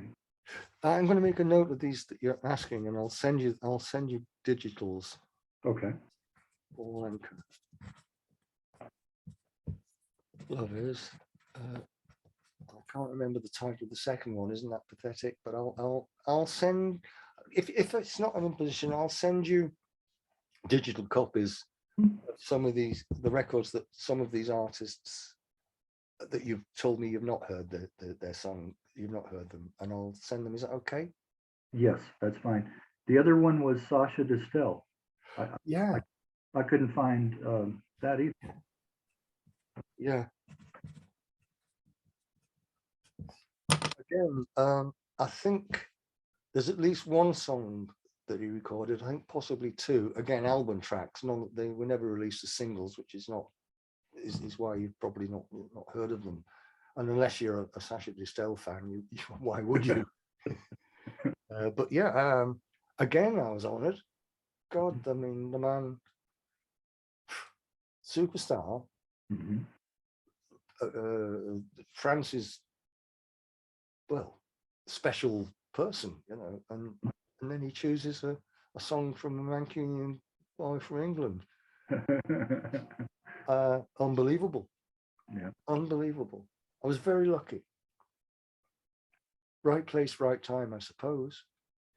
Been in the right place at the wrong time many times. Oh, here's one for you. The Shirley Bassey, The Way a Woman Loves, on an album called I Capricorn, was designated by Pi as, I think it was Pi Records anyway, by the way, as going to be the single to launch the album.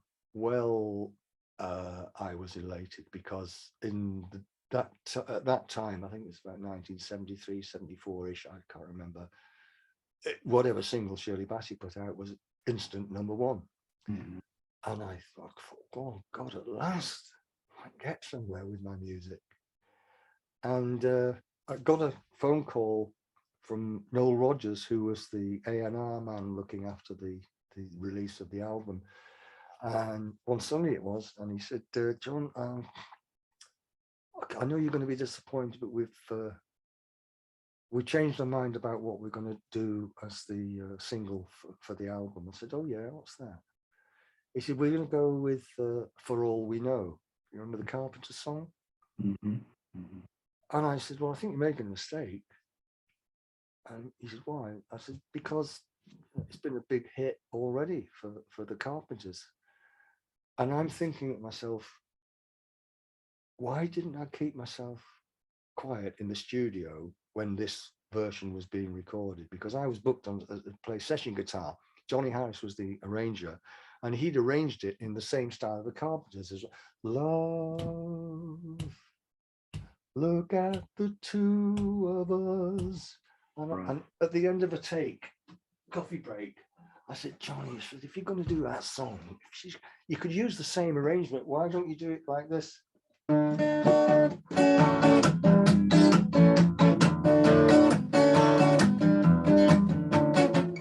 He said, that might work. So he said so after the tea break, he said to the large orchestra, same notes, different time signature. Mhm. So Mhm. instead of dum, dum, look at the two of us, he said, do it love. So they did it that way, and it improved it, and everybody thought it was a better arrangement until I got that phone call from Noel Rodgers to say that they were going with it as a single. I thought, oh, I just talked myself out. I talked myself out of a #1 hit. And he offered me the B-side.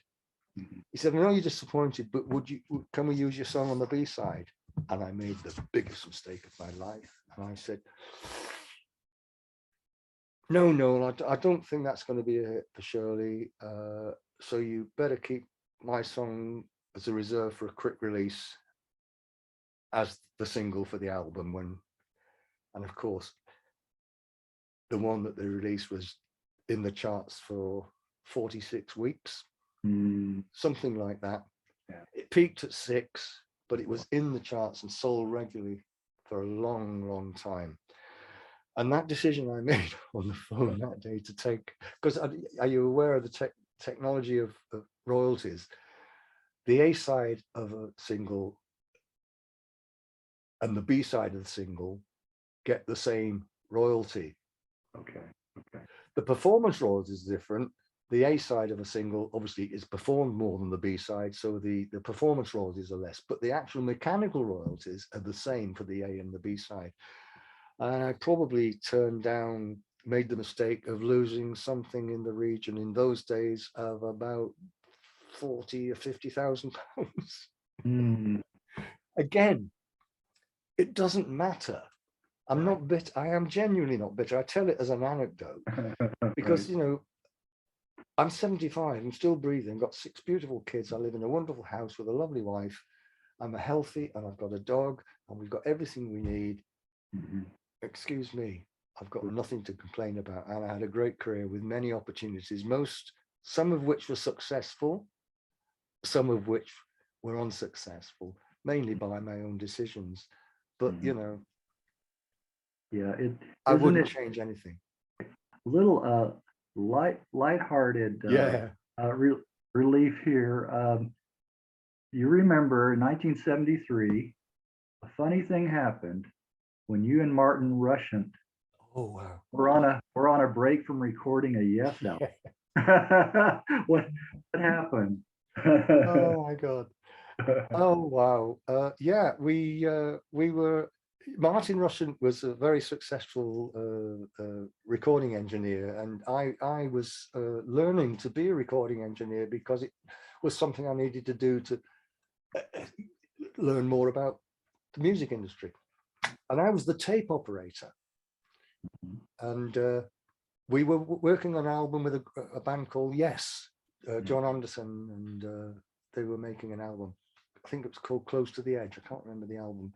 Anyway, they booked the studio for about 10 days. So all the instruments, drum kit and everything else was just, they had the studio block booked. And we finished about 1 o'clock in the morning on a particular session, and they all cleared off and we were sort of wrapping up. And we had this stupid idea for a song, but we didn't have the instruments to be able to do it or the recording studio time to do it. And it was a song called Down at the Club. It was as crappy as you can get. It was meant deliberately to be crappy commercial song.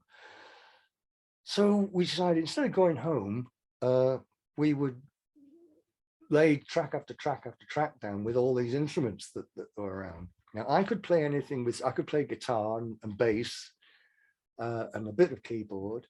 Martin could play a bit of keyboard. Neither of us could play drums. So what we did, we just laid down the first track, acoustic guitar, just to get the main thing down.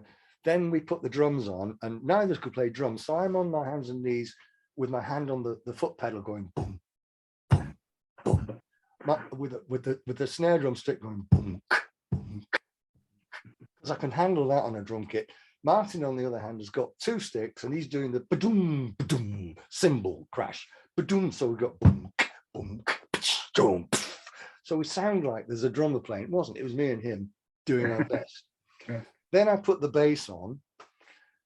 Then we added, and then we put the organ on, and he played 2 of the 3 chords that we needed. And I had my finger on the other of the 3 chords on the keyboard of the organ, so that he's going da da da da. I go da da, and he goes da da dum dum dum dum da da dum dum. We ended up. There was a little bit of wacky backy going on at the time as well, so we were enjoying ourselves. And then we came to put the vocal on, and we decided we needed it to sound like a young sort of Donny Osmond type voice. So Martin sang, so we slowed the backing track down, and Martin sang to a slower version of Down at the Club, which was, whereas the record ended up as down at the club on a Saturday, you should see the in-crowd bop. It was slowed down to this speed. Down at the club on a Saturday, you should see, etc. So when it was speeded up, it came out as down at the club on a Saturday, you should see. So, and we listened to it and we thought, actually, that sounds bloody commercial. I mean, it was just a joke. We're just off our heads and having a. So it was too late to go home next morning. So I took it down to Warner Brothers, and I can't remember the name of the A&R guy that I spoke. I said, we just finished the session with the band. You want to listen to this? And because of my contact with Warner Brothers as a songwriter, he said, yeah. Played it. He said, oh, that's good. He said, who are they? And I said, oh, it's a group called Chaos, because it was a night of chaos. Yeah. Wow, he said, do they sound to anybody? I said, well, me and Martin, we managed them. Why? He said, well, we'd release that. I said, all right, okay. They said, what sort of deal are you looking for? And I'm going, this is the end of the business I know nothing about. So I said, well, obviously we'd be looking for an advance, and you know, 2 or 3 singles and maybe an album deal, whatever. Yeah, he said, what sort of advance are you looking for? I had no idea. And so I said, oh, well, let's start with $1,000, thinking he was going to say, oh, don't be ridiculous, you know, never known, you know, we'll give you a £350 advance and pay for the food when they come. He said, yeah, okay. Wow. And I went back to Martin and said, I think it's good news, I said, but I think it's also bad news. I think I've undersold the band. He said, what band? I said, oh, by the way, it's called Chaos. Oh, by the way. So it got released, and would you believe the telephone rang in the studio about 2 weeks after it was released, and it was like, and I wish I could remember her name, but it was the producer of Top of the Pops, female. And she said, I understand you manage Chaos. I said, yeah, who's this? She said, oh, I'm, let's call her Betty Booth or whatever. Top of the Pops, I'm the producer of Top of the Pops. Wondered if they could record, come to the studio and do Top of the Pops on Wednesday for transmission on Friday. Yeah, who is this really? She said, no, really. Honest. I said, well, really? She said, yes, but are they, is the band available? And I said, yes, they are. Yeah. She said, well, we'll send you the details and da, da, da. So we got the, so then we had about 4 days to find 4 people to pretend to be the band, which was sort of easy until it came to the crunch. And the Top of the Pops information sheet that they sent, because of the Musicians Union, had banned miming to backtracks. So it had to be done live. Okay. Well, that was a problem, because there's no way that the singer could ever sound like the speeded up voice, and there's no way that that anybody could learn to play the song. Even we couldn't play the parts of the song. So what we did, which is wicked, the BBC overseer came to the studio, and we had all the guys in the studio, and knowing what we were doing with the technicalities of the studio, the BBC man sat in the control room, we're out there, and Martin said, do the sound checks. So he puts the mics in the studio on live, and I play a few notes, dong, dong, dong. He said, yeah, and hit some skins. And then he said, okay, let's go for a take. Then he pulls the live faders down on the studio and feeds into our cans the backing track of the record, including the vocal.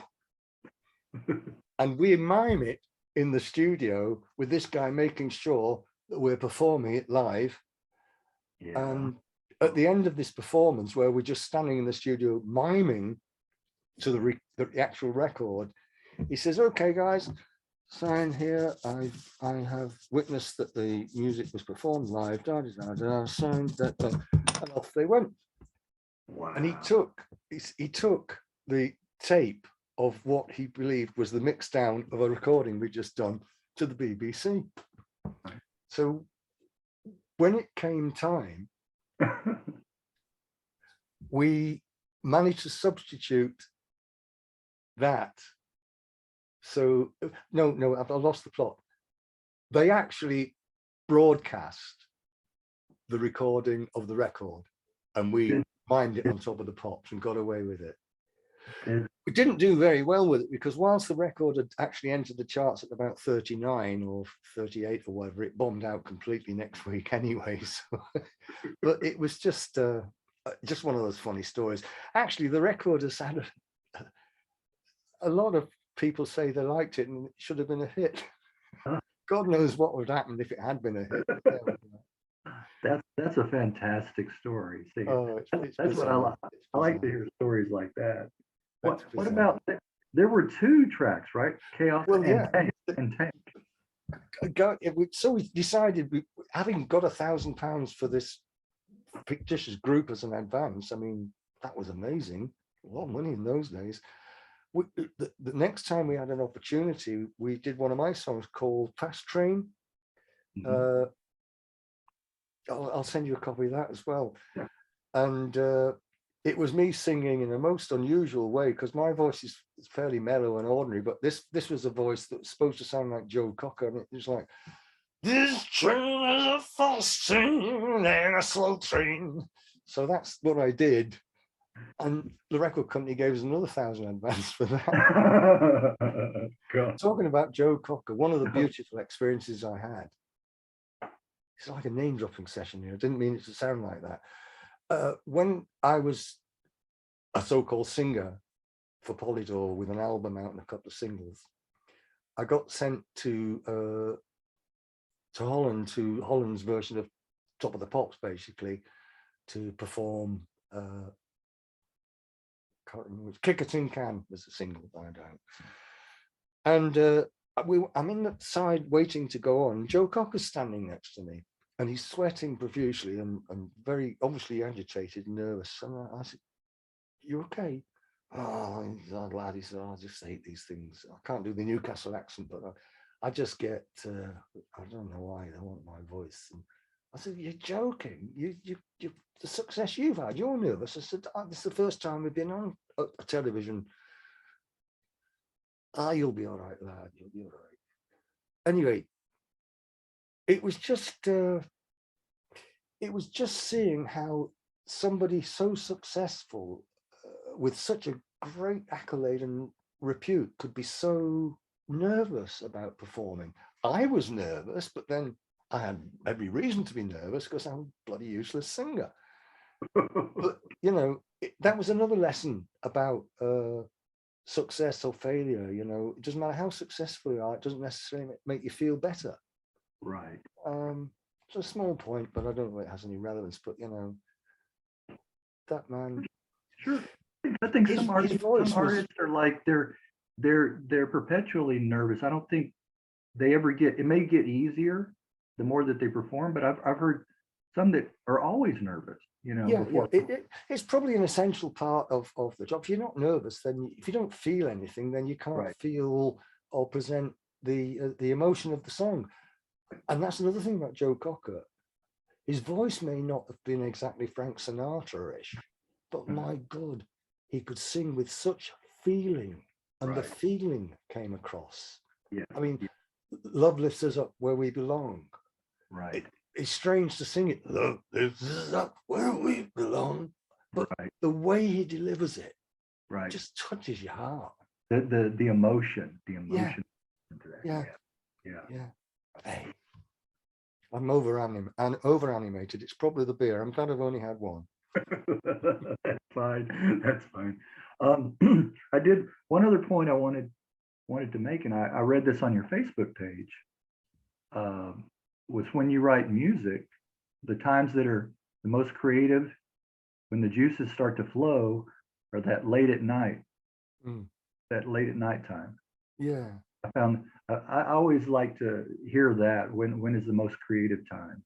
You know. Yeah. Well, as you read, it was most of the time that I was writing. I was living in London, in Ealing Broadway, in a flat on the 3rd floor, overlooking really one of the main roads through. I'm very busy. My life was very busy. I was married. We had a dog. We didn't have any children at that time. I had a social life, and you know, life was pretty busy, and people would come and go, and I couldn't do any writing because there were too many other things happening. So eventually my wife would go to bed, and I'd sit out on the balcony, because there was a balcony overlooking, and one by one I'd see the house lights opposite, and street lights, and the shop lights, and just go out, and the traffic would disappear, and then eventually, probably round about 1 o'clock in the morning, after all the drunks had staggered home and stopped shouting in the street, I felt as if the world was mine now. I had no distraction. There was nothing else happening. The house was quiet. The streets were quiet. Everybody else was in bed. And I could just sort of unwind. I just take a deep breath and exhale. And then I've got as long as I like. Nothing's going to disturb me. If I get an idea and I pick up the guitar and strum around for a while, and if something came, it came. If it didn't, it didn't. But if it did start, if some spark happened, I knew that I wasn't going to be disturbed. So I could actually go through and fine tune the song to a point of finish, which was something that was important to me, because sometimes I'd start a song and then something would interrupt me. It might be something as insignificant as my wife coming into the room where I was working and say, "Do you want a coffee?" And I go, "Yeah, that'd be lovely. That'd be lovely. Thank you." But then I think, "Oh, where was I going with that?" And so, yeah, I needed the solitude, and that's why I waited until everybody else had gone to bed. Well, that's interesting That's why that happened. to hear that. I hear some musicians say it just comes to me. It's just I may be walking outside, I just woke up in the morning, or I may see an event happen. And so it comes from different Oh yeah, different places. Yeah. you know, you've heard that from the other musicians, songwriters. I've had a few occasions where an idea has come to me, a lyrical idea or a melody idea, and usually it's just a line. You think, oh, I can work on that idea, concept. And I'm going to talk about a song called Fallen Heroes that came to me one day. People sometimes are in advantageous positions or fortunate positions, and sometimes they mess up and they become fallen heroes. So I decided I had this idea of just a room for fallen heroes. And as soon as I had it, the next line came along: men who flew in paper planes, men who tried to swim on water, men who tried to swim in chains. So you've got the picture of so I thought, well, that's enough. I've got the idea of the song now. And then the second verse started hitting my ears, and I'm thinking, oh no, I've got to write something down. And I was scribbling away, trying to catch up in writing with the words that were happening in my head. And this song wrote itself, if that makes sense. Yeah. I was just writing it down as to what was happening in my head. I must send that one to you as well. Yeah. Because it's not been recorded by anybody, but it's a song I'm proud of. But it's an example of what you've said, other people have said to you, that sometimes the song writes itself. It just happens. It comes to you. It's like a piece of magic. All you do is capture it. Right. Sometimes you create it, you develop it, you invent it, but sometimes it just hits you. It just like you said, sometimes the mind works faster than the hand, Absolutely. Writing it down. Absolutely. Yeah. And you can't stop or stem inspiration. It's infrequent, but when it happens, it's lethal. I mean, I have a mobile phone, but sometimes ideas hit me and I'm driving and I think, well, by the time I've pulled over and found a lay-by and found out how to find the voice recording button, it's all gone. Right. Because that's the intrusion that I don't get when the street lights have gone out and everybody else is in bed, because I'm ready and prepared. But when I'm driving down the road and it arrives, and then disappears in the same instant. It's mystical. Yeah, isn't it? A little group I was in before the three people was a group called the Codells. If I've mentioned them already, this might link into that particular section. But we had an agent in Manchester called Harvey Lisberg, a very successful agent in Manchester and indeed in the whole music industry. And he was getting us gigs all over the place, and it was great. And one day he came to one of our rehearsals and he said, I'm going to do the Jewish accent now, because I've got to, because this is the way he was. My boys, I have a story for you, not to refuse. So what's that? He said, we have a famous, good London record producer is wanting to come to Manchester to see my boys, my groups. And we have to give him a good time. We have to pay for the train and for the meal and the wine and dine and the hotel he will stay in. And you all have to dip in your pockets because there's an opportunity. And we said, oh, fuck off. London Ponce wants to come up and see us. He can pay for his own bloody hotel. Do you know who the London Ponce was? Who? Mickey Most. Oh, okay. Wow. And in the same camp, and I mentioned Herman or Peter Noon earlier. Right. In the same camp of Harvey Lisberg was Herman, who dipped in his pockets. And you know what happened to that, don't you? Woke up this morning feeling fine. And Herman is still traveling the world, still touring. I've Wikipedia'd him before this. Apparently he's worth $3 million. So such is life. Right. You Well, know, I again, had a mistake, but not one I'm unhappy to have well, made. you're not the first with Mickey Most. I had another chat, let's say, with someone who turned him down. We already have a manager at that time, being loyal, to a fault, probably. So yeah, that's not the first time I've heard that. Yeah, arrogance sometimes is the worst enemy. So that's how we were. It was the north-side divide. That's what it was. It was the north-south divide. Okay. It was all happening in the north, and we thought, why should we pay for a London person to come up? If he wants to listen to us, you pay for it. Yeah. Anyway, so you. I hope I've not come across as a bitter man. No, every minute of my music career. No, you haven't. You talked about family before. Did you want to enlighten us a little with your family and what's going on and where they all are? And yeah, well, I was married to a girl called Pam when I was in London. She lived in the flat below that I lived in, sleeping on the floor with a bunch of guys. That's all I could afford to do when I first came to London. We eventually got married and had two girls, Kate and Jo, who are now in their 50s. Then we divorced after actually just under 10 years. It was a shame, but by the way.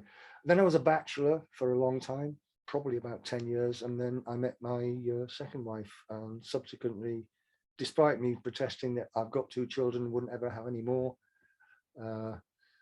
we ended up having four. Okay. And Nina, Becca, John and Eleanor are now producing grandchildren. So I'm a lucky man, particularly the last four, because having professed to my second wife I wanted no more children, I booked myself a vasectomy. Okay. And the surgeon, obviously, they do their research, and one of the questions he asked me, he said, "Are you sure about this?" I said, "Oh yeah." I said, "Oh yeah, I've got two children, and I've been a bachelor for 10 years, and I don't think I'm going to meet anybody or have a family again, even if I do meet somebody." He said, "Well, you're happy that you've got your two children?" I said, yeah. He said, "What would happen if they both died in a car crash? What would your feelings be then about perhaps a new family?" And I went, he said, "That's enough." I said, "What do you mean?" He said, "Your hesitation is enough to tell me that you've not thought seriously whether you do not want to have any more children." So he said, "I can't condone your treatment." And I said, "Oh, right." He said, "Well, no, you can come back one time in the future, if you totally reconcile yourself with you're definitely not wanting any more children, by all means come back." I'd love to shake that man's hand, because I've got four children who I adore. They're a wonderful asset to the world that wouldn't have been there if he'd just taken the money and run, Right. It's nothing to do with music, but it's just a part of my life, sliding doors again. That one moment. That's right. That little means that four children are alive today. Little bit of doubt that you have there, just that little bit. What have any of your children followed in your footsteps in the music industry? Yep, not in the music industry, but I have three daughters from my second marriage who have got beautiful voices that write poetry and music and play instruments. Okay. My son plays guitar and tries to be a guitarist, but he's got other things in his life, but he can play guitar, but he never sings. My first two children from my first marriage, like my first wife, are completely tone deaf. Okay. Yeah, the other half of my family are very creative in lots and lots and lots of ways. The creative gene is carried through from my parents. Like I started at the beginning of this interview, I'm blessed with genetic talent. I don't mean that to sound like hey, what a talent I am. It's just a fortunate gift of genetics that I happen to be able to understand music and sing in tune and have a creative mind, as do my children. And I got it from my dad, and they got it from their dad, I suppose. So yeah, music, it's quite amazing how it hits the genes. Mm-hmm. Passing the genes down. What do they think about your music, the music that you wrote? And it's not the genre that they grew up with.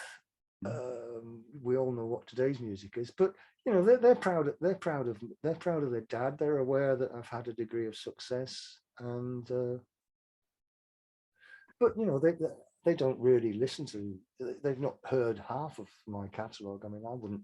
If ever they say, "Play all your songs to us, Dad," I'd happily play them. But you know, all I ever do nowadays, if I write a song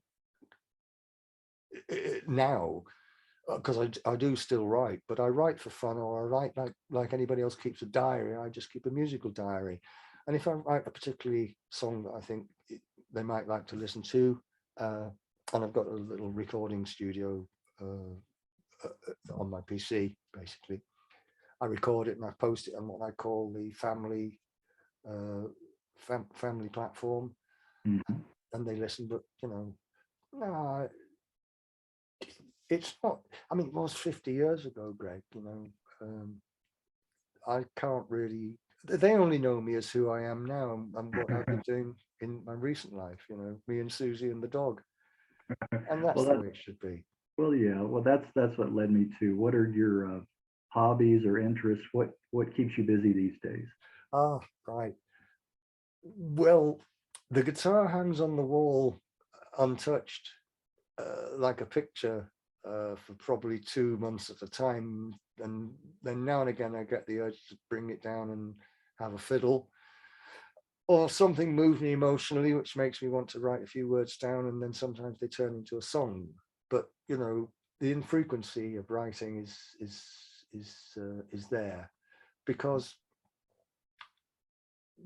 my major project, I'm 75 years old now, and I have a lot of video recordings of my family and my life, mostly my family and children and holidays and things. I've converted them to digital, and I'm gradually editing them down through video editing software into presentable videos that the kids can have to show to their children and the grandchildren, etc. But I don't know if you've done any video editing, but you clearly have, because you're probably going to do this and all the other things you've done. You'll know as well as I do that to take 20 minutes of mixed, well, say the video that you've got here, 2 and a bit hours or whatever, to get it into a presentable form of perhaps something like 15 or 20 minutes or 30-minute video, it's going to take you several weeks. Well, it takes me that long anyway. For every minute of watchable video, I have to edit probably about 10 minutes of video, and it takes me a day to edit 10 minutes of video into a presentable format with a few crossovers and links and a bit of narration added and tweaks or whatever. So yeah, I spend a lot of time trying to get all the video down and safe for them before I die. That's basically it. So thank you for waiting. I look forward to seeing what you do with it. Thank you again. You're welcome, Greg. All right. Goodbye for now.